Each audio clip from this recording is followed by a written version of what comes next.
Good afternoon, students. Hope all are fine and safe. Let's start the second chapter of English text, that is, Let Peace Reign. बेटा, what is the meaning of the chapter Let Peace Reign? इसका मतलब है कि शांति को की विजय होनी चाहिए। शांति मतलब सुकून, माहौल में सुकून होना चाहिए और उसी का राज होना चाहिए। लेट पीस रेन मतलब पूरी दुनिया में सब जगह पर सुकून और शांति का राज होना चाहिए। This story is about a boy whose name is Sameer. Sameer is very kind of gentle boy. He's very polite by nature. He's very caring. He's a very good student as well. Everybody likes him very much because of his nature. Because he is one of the best students in the school. उसका nature इतना अच्छा है कि सभी teachers उससे बहुत प्यार करते हैं। He always takes care of other students, हमेशा सबका ध्यान रखता है, सबकी केयर करता है। He is a very good guy, बहुत अच्छा स्टूडेंट है। और उसकी इसी अच्छाई को देखकर एक लड़का है विक्रम, वो उससे उसके बारे में पूछता है कि how you behave so good, तुम इतना अच्छा कैसे रह सकते हो। अपने चारों तरफ देखते हो कि कैसा माहौल है, लड़के शरारतें करते हैं, छोटे बच्चे शरारती होते हैं, but you don't behave like them. तुम अलग से कैसे बिहेव करते हो, तुम इतना मैच्योर बिहेव क्यों करते हो, what is the story behind it. तब समीर बताता है कि मुझे एक लेडी है रोज़ा पार्क नाम की, उनकी स्टोरी से बहुत इंस्पिरेशन मिली है। इंस्पिरेशन का मतलब होता है प्रेरणा, मतलब हमें एक कुछ सीखने के लिए मिला है। रोज़ा पार्क जो है वो अमेरिका में रहा करती थी और इस चैप्टर में रोज़ा पार्क के बारे में थोड़ी सी स्टोरी बताई है। कैसे उन्होंने आपको पता है ना, अमेरिका में अब तो इतना ज़्यादा नहीं है, पहले बहुत ये चीज़ बहुत ब्लैक और वाइट को लेकर बहुत डिस्प्यूट्स थे, वहाँ पर लड़ाइयाँ झगड़े थे। जो वाइट अमेरिकन्स थे वो ब्लैक अमेरिकन्स को बहुत डिमोलिश करते थे, उन लोगों को बहुत नीचा समझते थे। जैसे हमारे हिंदुस्तान में हिंदू और मुसलमान की लड़ाई होती है, मुसलमानों को बहुत नीचा समझा जाता है, उनको हिंदू कभी भी कहीं भी इजीली मार देते हैं। ऐसा ही अमेरिका में था एक टाइम पर। अभी रिसेंटली आपको पता चला होगा कि ट्रंप जो था, वहाँ का प्रेसिडेंट जो था ट्रंप, उसको उतार दिया है, पब्लिक ने गद्दी पलट दी है एक तरह से। दोबारा इलेक्शन होकर वहाँ पर दूसरा प्रेसिडेंट बन गया है अब। तो ट्रंप के टाइम पर ये वाली चीज़ बहुत ज़्यादा हो गई थी ब्लैक वाइट पीपल को लेकर, लेकिन अब वहाँ के जो लोग हैं वो बहुत मतलब जागरूक हो गए हैं। अब वो ब्लैक वाइट को नहीं मानते हैं, वो मानते हैं कि जैसे हम हैं वैसे ही सामने वाला है। We both are equal, all are equal. जिस दिन ये चीज़ हमारे हिंदुस्तान में सबको समझ आ जाएगी, हिंदू और मुसलमान दोनों को समझ आ जाएगी, तब हम भी इंशाल्लाह यहाँ पर सुकून से रहेंगे। अभी आपको पता है ना हिंदुस्तान में क्या हाल चल रहा है, क्या माहौल हो रहा है। ये सब पॉलिटिशियंस का किया हुआ है। ये पॉलिटिशियंस जो है ना, इन्होंने किया हुआ है, अपनी कुर्सी बचाने के लिए लोगों को आपस में लड़ाया हुआ है। जिस दिन सब लोगों को अकल आ गई ना, तब पॉलिटिशियंस कुछ नहीं कर पाएंगे। ओके, तो इस चैप्टर में हम थोड़ा बहुत इसी के बारे में सीखेंगे कि किस तरह हम अपने हक़ के लिए लड़ सकते हैं सुकून के साथ, बिना लड़ाई झगड़ा किए। Let's start the chapter. Okay, it all began with the news of a few cricket players of Pakistan being involved in match fixing. A group of senior students, apparently belonging to a non-Muslim community, were teasing two Muslim boys. They did not let them sit on one of the seats in the bus.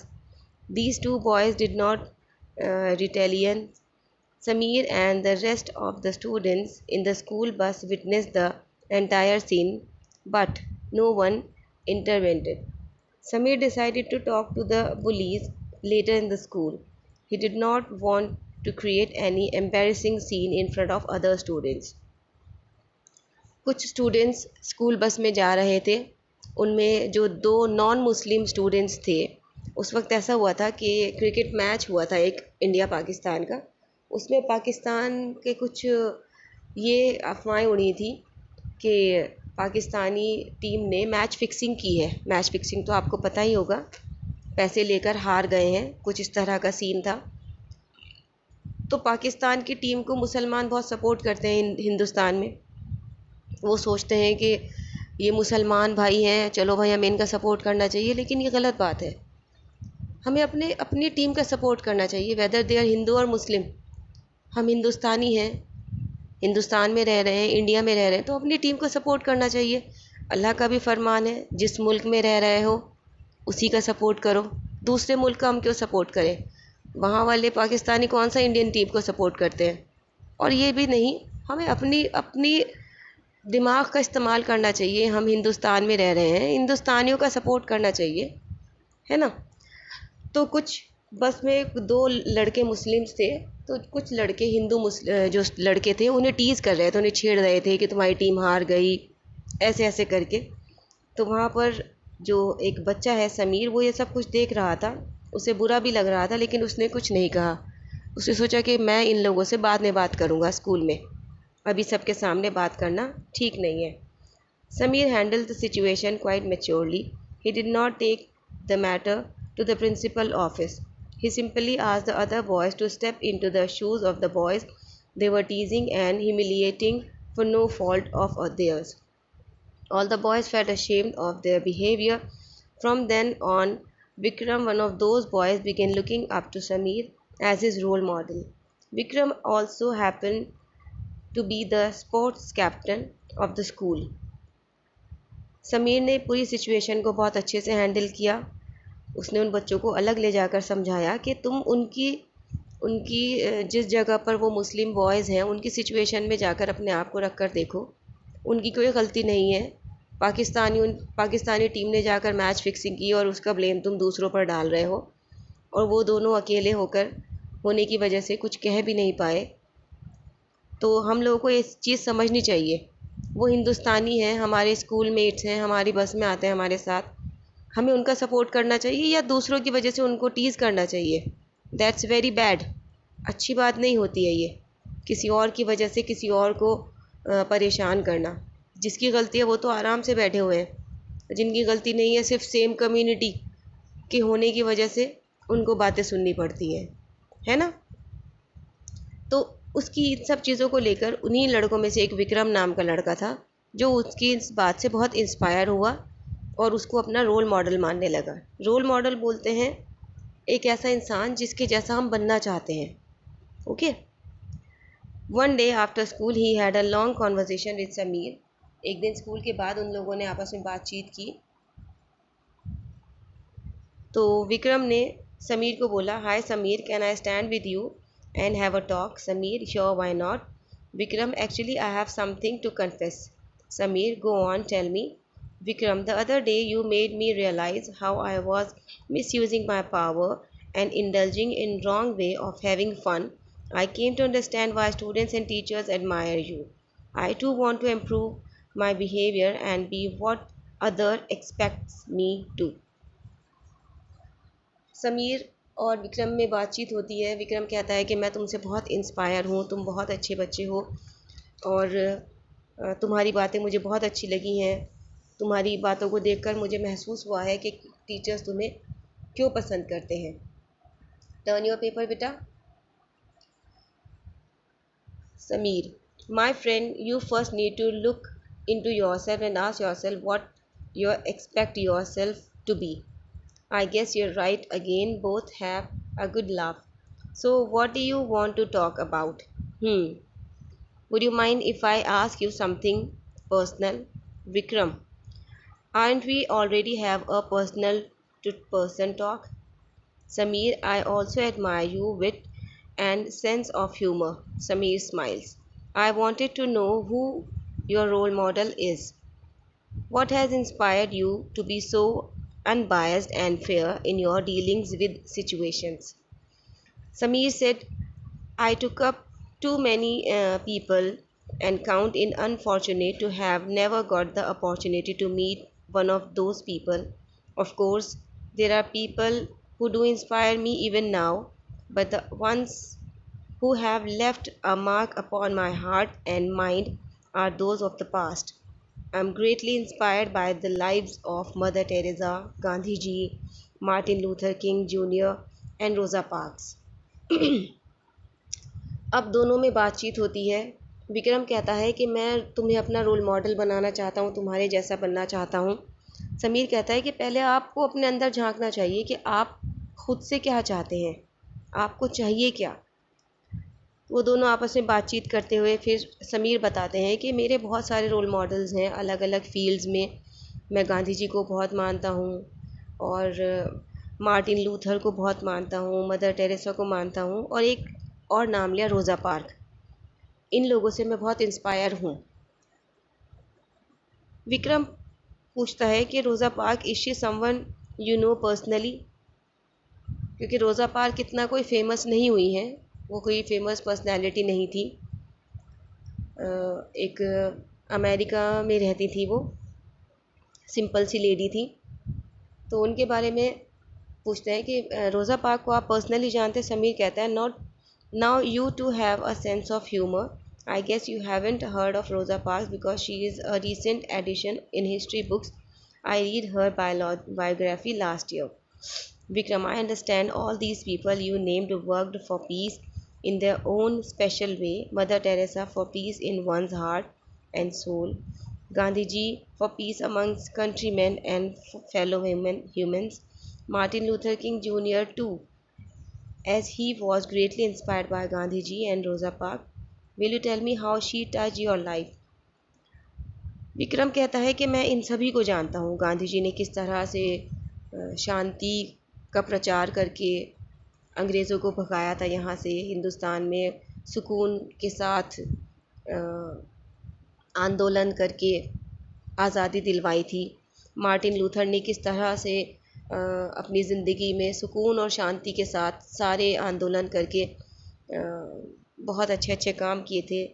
Mother Teresa ने भी सुकून और शांति के साथ लोगों की बहुत खिदमत की है, अपनी पूरी ज़िंदगी इसी में वक्फ़ कर दी थी। लेकिन वो रोज़ा पार्क के बारे में नहीं जानता है। वो रोज़ा पार्क के बारे में पूछता है कि वो कौन है। समीर बताता है कि रोज़ा पार्क के बारे में अभी रिसेंटली ही उनका ऐड हुआ है हिस्ट्री में नाम।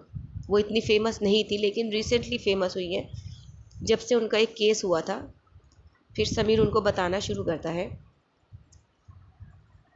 The knowledge of history seems to be quite good for a sportsman. Anyway, jokes apart, there's this wonderful link you see. Gandhiji inspired Martin Luther Jr. Rosa Parks was awarded the Martin Luther King Jr. Non-Violent Peace Prize in 1984. An incident of Rosa Parks' life just inspired me all the more the day you and your friends were troubling those two boys. अब समीर कहता है कि जब आप उस दिन दो लड़कों को परेशान कर रहे थे बस में, मुझे उनकी रोज़ा पार्क की स्टोरी याद आ गई। उनके साथ भी कुछ इसी तरह का केस हुआ था और जब आपको मैं देख रहा था तो मुझे रोज़ा पार्क, उस वक्त रोज़ा पार्क बिल्कुल ऐसा लग रहा था रोज़ा पार्क वहीं पर बैठी हुई है। विक्रम कहता है I would like to know about that incident, please. मुझे वो कहता है कि मुझे भी बताओ आप उस इंसिडेंट के बारे में, उस किस्से के बारे में क्या हुआ था।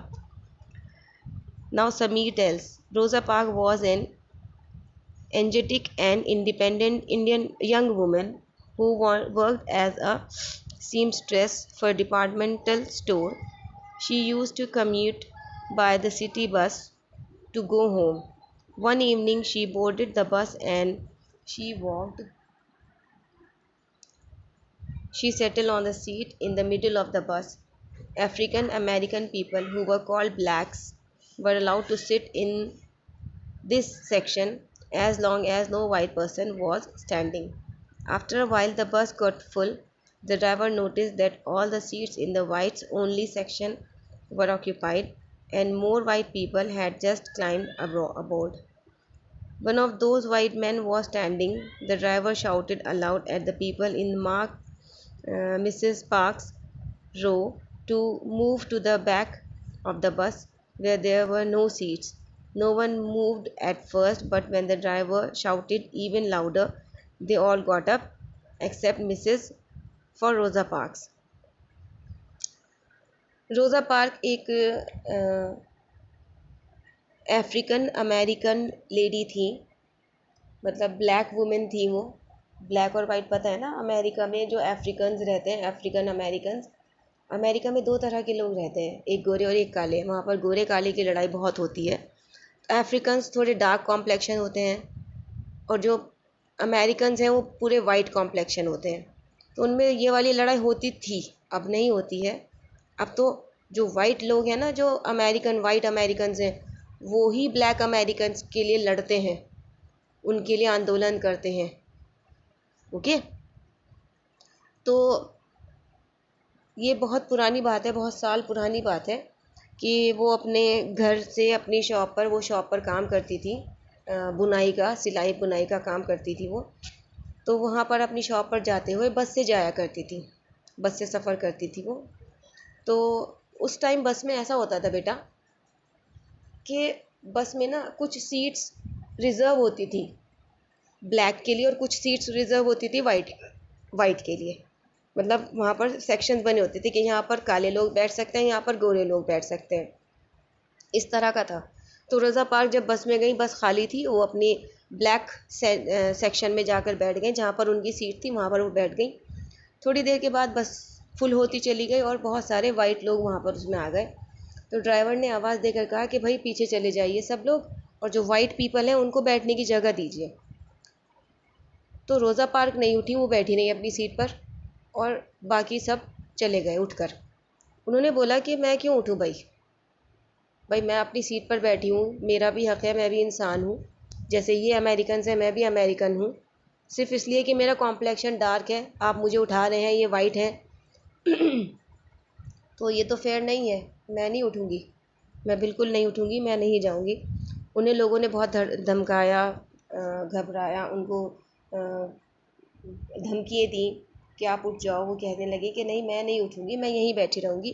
वो कहने लगे कि हम पुलिस को बुला लेंगे। उन्होंने बोला ठीक है कोई बात नहीं, यू कैन कॉल पुलिस। फिर इस तरह करते करते उन्होंने पुलिस को बुलाया और रोज़ा पार्क जो है वो अरेस्ट हो गई।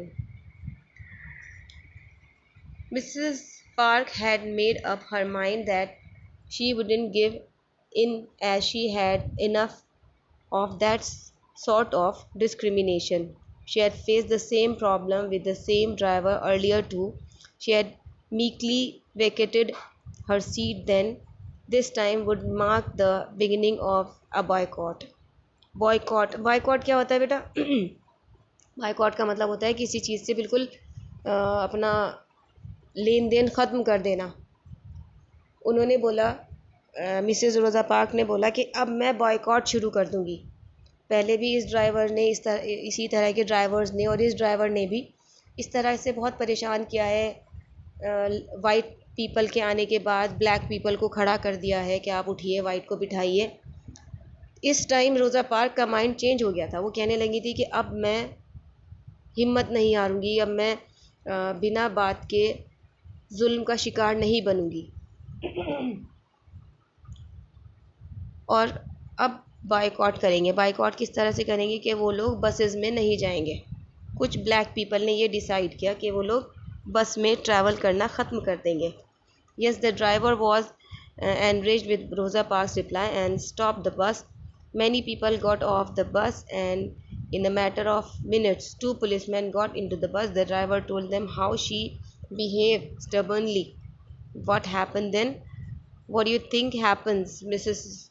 Rosa Park was congratulated on her bravery. No, she was arrested as the policeman told her that she had got arrested against the law. Nobody supported her. फिर बस रुक गई और 2 पुलिसमैन अंदर आए। ड्राइवर ने शिकायत की कि मिसेस रोज़ा पार्क ने इस तरह से मिसबिहेव किया है, वो कहना नहीं मान रही हैं। तो फिर क्या हुआ, पुलिस ने उनको अरेस्ट कर लिया। किसी ने उनका सपोर्ट नहीं किया, सिर्फ इतनी सी बात पर कि वो अपनी सीट से उठी नहीं, इस बात पर उनको अरेस्ट कर लिया गया। कितने अफसोस की बात है ना? कितनी छोटी सी बात पर एक औरत को अरेस्ट करके ले गए। ये तो बहुत मामूली सी बात है बेटा।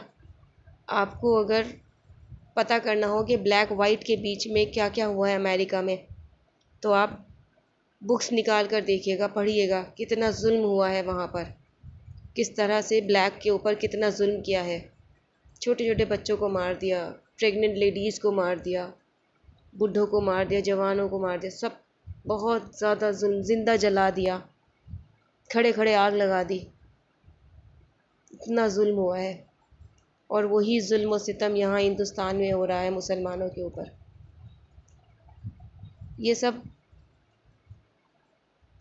पता नहीं ऐसा क्यों करते हैं लोग। क्यों नहीं सामने वाले को इंसान समझते हैं कि जैसे मैं इंसान हूँ, जैसे मेरे अंदर ज़िंदगी है, वैसे सामने वाले के अंदर भी ज़िंदगी है, वो भी इंसान है। क्यों नहीं इंसान समझते हैं। अल्लाह ताला सबको हिदायत दे कि वो जैसा अपने आप को समझता है वैसे सामने वाले को समझे। इंशाअल्लाह फिर सब कुछ ठीक हो जाएगा। बहरहाल अरेस्ट हो गई रोज़ा पार्क। 1-2 दिन के लिए वो अरेस्ट रहीं, लेकिन उन्होंने अपनी हट नहीं छोड़ी। उन्होंने बाइकआउट कर दिया बसेस को, और फिर उसके बाद ये जो है ना रेवोल्यूशन स्टार्ट हो गया। उनके साथ बहुत सारे लोग एक एक करके बढ़ते रहे लोग उनकी इस आंदोलन में उन्होंने साथ दिया। और इस तरह करते करते करते करते ये वाला जो सिस्टम था अमेरिका से ख़त्म हो गया, ब्लैक और वाइट वाला बस के अंदर के बसेस में जो पहले आकर बैठ गया उसकी सीट है, रिज़र्व है। और ऐसा नहीं है कि अगर वहाँ पर कोई ब्लैक बैठा हुआ है और वाइट आ गया तो उसके लिए उसको खड़ा होना है। इस तरह का सीन ख़त्म हो गया काफ़ी टाइम के बाद। एकदम से नहीं हुआ है, कई साल लगे इस काम को करने में। एकदम से कुछ नहीं होता है, मेहनत करनी पड़ती है, स्ट्रगल करना पड़ता है।